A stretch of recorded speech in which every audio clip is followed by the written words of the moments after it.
Chapter 1151. Boom! Tatlong bahid ng banal na kapangyarihan ang walang kapantay at walang kapantay. Lumitaw ang walang hanggang banal na kariktan. Sa sandaling ito, ang katawan ni Zephyr ay napapalibutan ng 3 taong ito at para bang ito ay isang banal na parusa. Kailangan mong humanap ng pagkakataon para makarating sa lokasyon kung nasaan si Yun Tianteng, at pagkatapos ay pumunta sa dulong hilaga. Sa lugar na iyon, naaalala ko ang isang teleportation formation. Malakas na sigaw ng Nine Netherbird. Kailangan mong pumunta roon. Nandoon ang katawan ko. Sa sandaling ito, kahit ang Nine Netherbird ay hindi nang ahas na maging pabaya. Kung nasa tugatog ito, wala na itong pakialam sa kanila. Ngunit ngayong nawala na ito ng pisikal na lakas, wala na itong paraan para labanan sila. Lalo na noong mga taon na ito ay naselyuhan, ang kaluluwa nito ay hamina ng husto, at lalo pa itong walang kapangyarihang lumaban sa kanila. Swoosh! Nang imulat at ipikit niya ang kanyang mga mata, naramdaman ni Zephyr ang nakakabaliw na epekto ng 3 kakilakilabot na enerhiya sa paligid niya. Sa sandaling ito, ang asensya, enerhiya, at espiritu ni Zephyr ay umunlad ng husto. Mukhang kailangan kong gawin ang lahat. Sa oras na ito, wala siyang maisip na paraan para makalabas. Nang mapatay niya si Yun Tianjing, naisip na niya ito. Ngunit sa oras na ito, wala siyang takot. Gaya nga ng sinabi niya. Kung hindi siya mamamatay, walang magpapaluhod sa kanya. Sa araw na ito, ang lupang ito, gaano man ito kalakas, ay tiyak na hindi siya papayagang sumuko. Boom! Sa walang hanggang kalangitan, ang higanteng palad sa kawalan ay gumalaw na sa isang iglap at bumagsak na may walang hanggang banal na kapangyarihan. Pinunit ng nakapalibot na kapangyarihan ang nakapalibot na espasyo at naging hindi mabilang na mga bitek. Saan man ito mapunta, ang enerhiya ay kumukulo ng husto. Klang! Pagharap sa atake ng kalaban. Biglang lumikha ng mahabang tunog ang mahabang talon na nasa kamay ni Zephyr. Klang! Ang tunog ay parang tunog ng langit at lupa, at parang mga kwerdas na gumagalaw. Sa isang iglap, isang enerhiyang may talom ang lumipad palabas. Swoosh!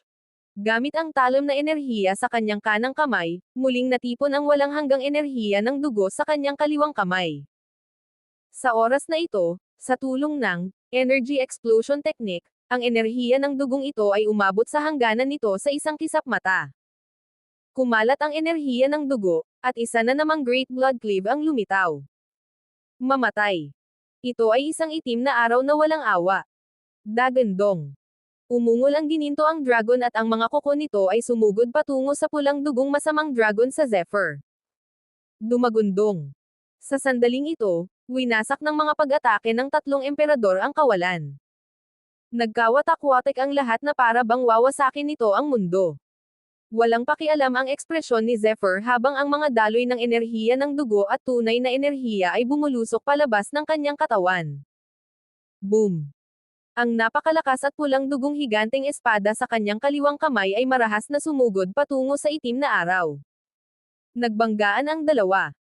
Ang kulay dugong malademonyo na dragon ay nagpakawala ng ungol ng dragon habang pumipilipot at bumangga ito sa gininto ang tunay na dragon na pinakawalan ni Jindy.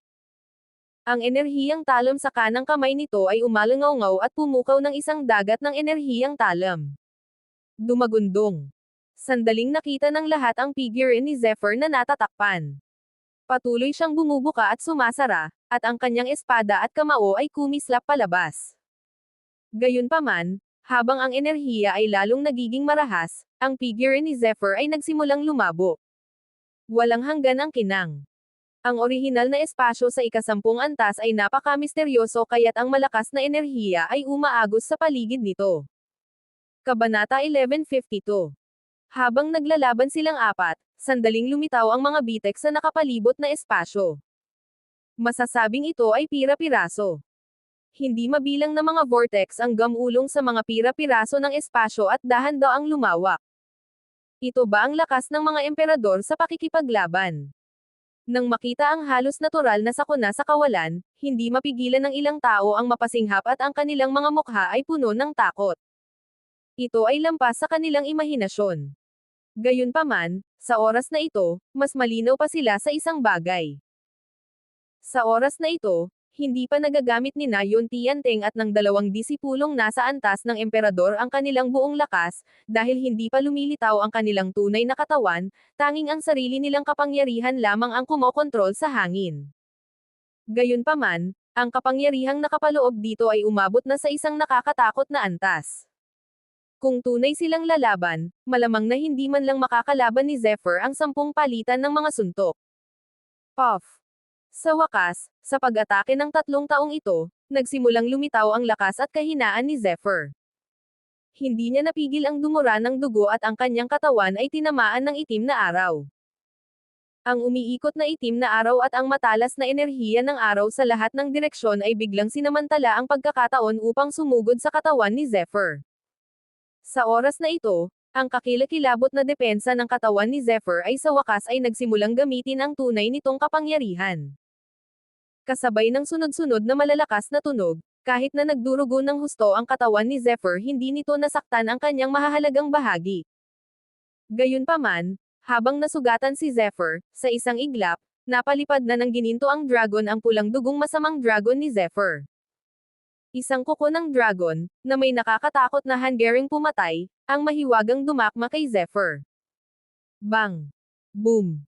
Isang bakas ng kamay ang marahas na tumama sa katawan ni Zephyr. Habang kumakalat ang laman at dugo, ang tunog ng pagkabali ng mga buto ay lumitaw. Sa sandaling ito, kitang-kita ang pagkatalo ni Zephyr. Kahit hindi ibunyag ni na Jindy at Yun Tianteng ang kanilang tunay na katawan, imposibleng manalo si Zephyr sa sandaling ito. Kahit na lumaban ng mag-isa ang Star Sword Emperor, sapat na iyon para supulan si Zephyr. Hindi pa kasama rito ang pagsasanib puwersa ng 3. Bang! Klang! Klang! Sa isang iglap, nabaligtad ang langit at lupa. Ang pinagsamang lakas nilang 3 ay unti-unting sumupil kay Zephyr. Ang malatalon na mga selyo ng kamay ay sapat na upang magdulot ng bagyo sa bawat pagtama. Nang bumukas at sumara ang itim na araw, ang umiikot na enerhiyang may talim ay sapat na upang masakop ang lahat sa loob ng radius na 100,000 metro. Kumikislap ang mga kaliskis ng gininto ang dragon na parang buhay. Ang ungol nito ay lubhang nakakatakot. Boom! Ang 3 daluyan ng enerhiya ay nagsanib sa isa at umatake kay Zephyr ng walang pakundangang. Bang! Bigla na lang, ang katawan ni Zephyr ay tila naging isang nakapirming sako ng buhangin. Dumaloy ang dugo at kinulayan ng pula ang isang bahagi ng kalawakan. Lahat ng kasukasuan sa kanyang katawan ay pumutok, at lahat ng buto sa kanyang katawan ay nabali. Tapos na. Sa sitwasyon ni Zephyr, alam ng lahat na tiyak na mangyayari si Zephyr. Sa susunod na segundo, mamamatay siya ng tuluyan. Ang lalaking ito. Habang nakatingin kay Zephyr, si Fan Fengyi, na nasa Jalan Pure Land, ay ipinikit ang kanyang magagandang mata na parang may iniisip. Ang kanyang malajade na mga kamay ay dahan-daang inabot ang kanyang mahabang roba at naglaho. Gayunpaman, ang kanyang mga galaw ay masyadong palihim, kaya natural lang, walang makakakita sa kanyang kinaroroonan. Kabanata 1153. Boom! Sa sandaling ito, habang inaakala ng lahat na patay na si Zephyr, isang napakalakas na puwersa ang biglang sumiklab. Buzz! Nag-vibrate ang gold. Nagbago ang langit. Tila pinigilan ng isang mahiwagang puwersa ang lahat ng enerhiya at biglang tumigil. Kalawakan, oras, ang gininto ang dragon, ang walang hanggang enerhiyang may talam, ang nakakatakot na selyo ng kamay. Lahat ng ito ay biglang natigilan. Hindi lang iyon, lahat ng eksperto sa loob ng radius na 10,000 metro ay malinaw na nakaramdam ng paninigas sa kanilang mga katawan. Nanginginig ang kanilang mga isipan, nabaligtad ang kanilang tunay na enerhiya, kumukulo ang enerhiya ng kanilang dugo, na para bang wala sa kontrol ang kanilang mga katawan sa sandaling ito, at halos gusto na nilang sumamba. Buzz! Isang figure, na puno ng dugo, ay mukhang isang baliw na demonyo. Bigla na lang siyang sumugod palabas nang natigil ang enerhiya, agad na humaba sa kalangitan, at lumipad ng mabilis sa isang direksyon. Taglay ang dugo sa buong katawan niya, bumuo siya ng marka ng dugo sa bold, kasing bilis ng kidlat. Zephyr. Si Zephyr ang lumabas. Paano siya nakatakas mula sa mga atake ng 3 ekspertong nasa antas emperador na ito? Paano ito naging posible? Imposibleng imposible ito. Sa sandaling ito, lahat ay kumukulo sa pananabik, at ang kanilang mga mata ay dilat na dilat. Maging ang magagandang mata ni Fan Fengyi ay nagpapakita ng hindi makapaniwalang anyo. Kahit na natatakpan ng belo ang kanyang magandang mukha, hindi niya maitago ang kanyang pagkabigla. Buzz. Ang pokus ng enerhiyang may talom ng espada ay labis na nakakabighani, na bumubuo ng isang ilog ng mga bituin. Ang ilog ng mga bituin ay nabaligtad, na mahigit 10 beses na mas malakas kaysa dati. Puwersa ng espada. Paano iyon posible? Ito ang malinaw na kapangyarihan ng isang puwersa ng espada. Biglang sumigaw ang isang eksperto sa gulat. Bang! Nang lumitaw ang nagtatakang boses. Ang kapangyarihan ng tatlong eksperto sa Antas Emperador ay muling sumire sa nagyayelong estado at lumitaw ng may kabangisan. Tatlong daloy ng enerhiya, kasabay ng galit na ungol ng tatlong emperador, ay tumusok ng mabangis, parang tatlong matatalas na enerhiya ng liwanag. Sa sandaling iyon, muli silang umikot at hinabol si Zephyr ng walang pakundangang. Lakas ng espada. Iyon ay ang puwersa ng espada. Sa sandaling ito, bukod sa pagkagulat, lahat ng eksperto ay sigurado na kung hindi mamamatay si Zephyr, siya ay nakatadhana na maging isang Grandmaster ng espada sa hinaharap. Bilang isang tao sa dakilang guro, magkakaroon siya ng malalaking tagumpay sa hinaharap. Pilitin. Iyon ay isang makapangyarihang pag-unawa na matatagpuan lamang sa pamamagitan ng pagkakataon. Ito ay isang uri ng matinding kapangyarihan na naunawaan niya sa landas ng martial arts, na may maraming benepisyo. Kayang putulin ng isang dahon ng damo ang mga bituin. Kayang basagin ng isang maliit na alikabok ang isang ilog ng mga bituin. Sa isang sulyap pa lang, kayanan niyang tumagos sa hindi mabilang na mga kadena. Ito ang lakas ng momentum. Sa sandaling ito, kahit na bahagyang nalinang pa lamang ni Zephyr ang kapangyarihan ng puwersa ng espada at kaunti pa lamang ang naunawaan niya sa pundasyon ng puwersa ng espada, isa itong tunay na puwersa ng espada. Ang taong ito ay dapat mamatay. Nabaliw sa selos ang Star Sword Emperor. Isa siyang dalubhasa sa espada.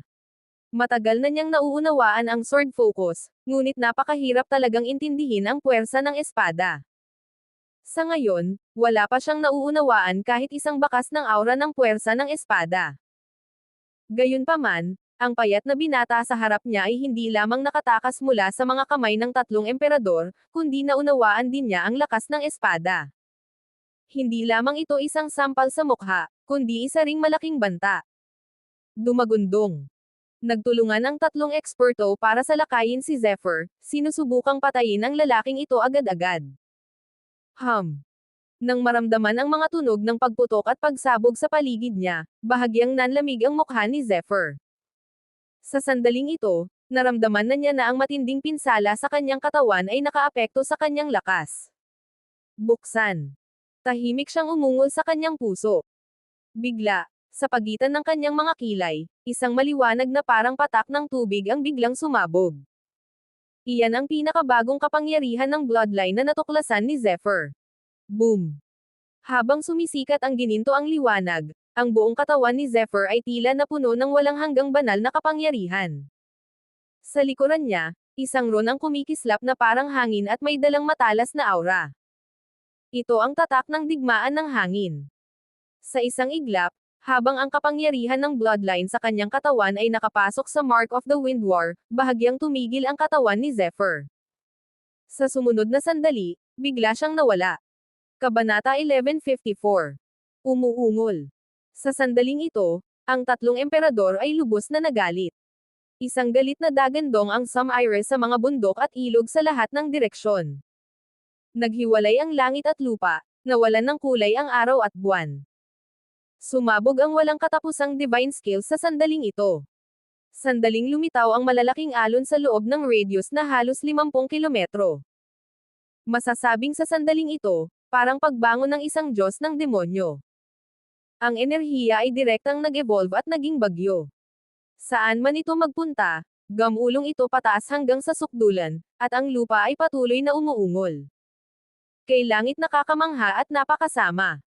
Kahit ang mga taong huminto rito ay walang kapantay, ngunit nayanig pa rin sila ng kakilakilabot na aura at patuloy na dumura ng dugo. Ang ilang mga eksperto ay direktang nadurog sa lakas ng bagyo. Galit na galit sila ng sukdulan. Ang galit na ito ay parang isang nakal-alasong tinak na lumitaw sa puso ng tatlong emperador.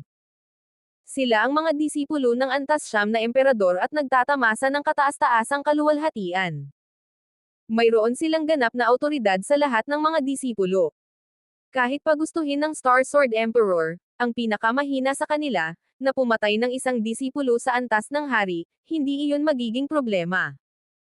Kahit si Sikong Jiuzi, ang pinakamalakas na hari, ay hindi papansinin. Gayunpaman, si Zephyr, isang walang kwentang tao sa agility, ay tumakas sa ilalim ng pinagsamang puwersa ng tatlong emperador. Sa sandaling ito, ang kanilang mga mukha ay halatang sinampal ni Zephyr. Hanapin siya. Kailangan nating hanapin si Zephyr at patayin siya. Umungol silang tatlo sa kanilang mga puso, at ang kanilang mga banal na kaisipan ay nagsimulang umikot ng walang ingat. Sa katunayan, ang dahilan kung bakit silang tatlo ay labis na nababaliw ay hindi lamang dahil napahiya sila ni Zephyr mula sa kanilang mga kamay, kundi dahil din sa nakakatakot na potensyal ni Zephyr. Talagang naunawaan ni Zephyr ang puwersa ng espada. Ang puwersa ay napaka-misteryoso kaya hindi ito maaaring maipasa. Upang maunawaan ang kapangyarihan ng pagpataw, bukod sa pagkakataon, karamihan sa iba pang mga bagay ay sarili niyang pagkaunawa. Gayunpaman, naunawaan talaga ni Zephyr ang pagkakaroon ng puwersa ng espada sa oras na ito. Ito lamang ay sapat na upang mabaliw sila. Sa makatuwid, ang taong ito ay dapat mamatay. Natural lang na walang pakialam si Zephyr kapag naharap sa galit na ungol ng tatlong lalaking ito. Sa oras na ito, pinaandar niya ang sarili niyang bloodline. Sa isang iglap, ang Mark of the Wind War ay nakapagpataw na ng walang katapusang banal na kapangyarihan at direktang nagpataas ng kanyang bilis sa sukdulan. Kahit ang tatlong eksperto sa antas ng emperador ay maaaring hindi siya mahabol sa ganitong bilis. Hindi pa kasama rito na sa tatlo, tanging ang Star Sword Emperor lamang ang lumitaw, habang sina Jindy at Yun Tianteng ay ginagamit ang kanilang kapangyarihan upang kontrolin ang mga kasanayan mula sa malayo. Bilisan mo. Malapit na tayo. Patuloy na lumalabas ang boses ng Nine Netherbird. Bagamat nararamdaman ni Zephyr na ang tatlong kakilakilabot na aura sa likuran niya ay lalong lumalabo, hindi pa rin siya sumusuko. Masasabing ang dahilan kung bakit siya nakaligtas sa pagkakataong ito ay dahil napakaswerte niya na naipakita ang lakas ng espada sa huling sandali. Kaya naman, sa pinakamatinding sandali, gamit ang lakas ng espada, nagawa niyang mapatay ang tatlong taong ito. Kung hindi ito ang kaso, siguradong matatapos na talaga siya. Gayunpaman, sa sandaling ito, ang kanyang mga pinsala ay napakalubha rin. Kahit na may sustansya mula sa kanyang napakalaking espiritual na dugo, mayroon pa ring mga pagsabog ng matinding sakit at mga tunog ng pagkalabog sa buong katawan niya. Ang kanyang katawan ay malubhang nasugatan at puno ng dugo. Saan man siya magpunta, may mga mantsa ng dugo. Kabanata 1155. Maging siya ay malubhang nasugatan ng mga pag-atake ng tatlong emperador. Nandoon yan. Biglang nagpadala ng mensahe ang Nine Netherbird. Nang marinig ang boses na ito, si Zephyr, na malapit ng mahimatay at makatulog, ay biglang nagulat at natuwa. May dagat. Mapusyaw na asol ang tubig dagat, at ang tubig dagat ay napakakalma, parang isang malaking asol na hiyas. Mukhang napakaganda nito. Gayunpaman, nang makita niya ang tubig dagat, biglang gumalaw ang sulok ng bibig ni Zephyr. Sigurado ka bang gusto mo akong pumunta rito? Kahit mukhang simple lang ang tubig ng karagatang ito, makikita pa rin ni Zephyr sa isang sulyap kung gaano ito katikat. Sa lupang ito na ang ethereal, mayroong lahat ng uri ng kakaibang bagay. May mga puno na maaaring umunlad at gumalaw. Mayroon silang mga banal na kakayahan, malikot na bato, at katalinuhan. Wala silang kapantay. May mga ordinaryong damo na kayang makipag-ugnayan sa kalangitan, at isang dagat na kayang lumunin ang lahat. Maganda ang dating ng tubig dagat sa harap niya, ngunit ang totoo, nakatago rito ang walang katapusang hanggaring pumatay. Bagamat mas maganda ito kaysa sa ordinaryong tubig dagat, hindi naman ganoon. Dahil ang tubig dagat ay hindi naman talaga totoong tubig, kundi parang tubig. Ang tinatawag na, tulad tubig ay isa lamang likido na kayang magpanumbalik ng tubig. Mukha itong tubig, ngunit sa katunayan, kapag nilubog mo ito ng malalim, malalaman mo kung gaano ito katikat. Ang tubig na ito ay lubhang nakapangangilabot kaya mahirap itong maunawaan maliban kung talagang maranasan ito. Sinasabing kapag ang mga nilalang ay pumasok sa tubig, agad silang malulunok. Ang tubig ay parang isang buhay na nilalang, na hindi lamang kayang lunukan ang buhay, kundi agad ding pinupunit ang laman at dugo ng mga buhay na nilalang. Sa nakaraang buhay ni Zephyr, nakita na niya ang tubig na ito, at ang poster sa harap niya ay parang tubig sa kanyang alaala. Mukhang nakita mo na ang pagkakaiba. Umalangaw-ngaw ang malinaw na boses ng Nine Netherbird. Oo. Kung papasok ako, hindi ako makakaligtas. Humph. Ito ang mapang-ipang aspeto ng walang hanggang matandang magnanakaw na iyon. Kung para sa ordinaryong tao lang iyon, paano nila iisipin na mayroong isang porma sayon ng transportasyon na nakatago sa loob ng malatubig na tubig na ito? Huwag kang mag-alala, maaari kang pumasok kahit anong gusto mo. Hanggat papasok ka, natural kong sisiguraduhin ang iyong kaligtasan. May bahid ng kumpiyansa sa boses ng Nine Netherbird. Dumagundong. Sa sandaling ito, sa kalangitan, ang tunog ng pagbagsak sa hangin ay patuloy na kumakalat. Halata na ang mga bitek sa kawalan ay kumakalat na parang mga bibig ng isang demonyo. Habang sumasabog ang enerhiya, halatang may isang eksperto. Hindi na kailangang sabihin, habulin na sana siya ng 3. Swoosh! Sa oras na ito, hindi na pinayagang isipin pa ito ni Zephyr. Bigla siyang gumalaw at agad na lamusong sa malasalaming tubig. Kakaiba ang tubig. Hindi man lang nag-iwan ng kahit kaunting alon ang pagtalon ni Zephyr. Pagpasok pa lang ni Zephyr, parang nalunok na ito. Hindi nagbago ang ibabaw ng tubig. Kalmado pa rin ito. Dumagundong. Matapos tumalon kay Zephyr ng mga 10 hininga, lumitaw ang 3 figure. Para silang mga Diyos, parang mga hari.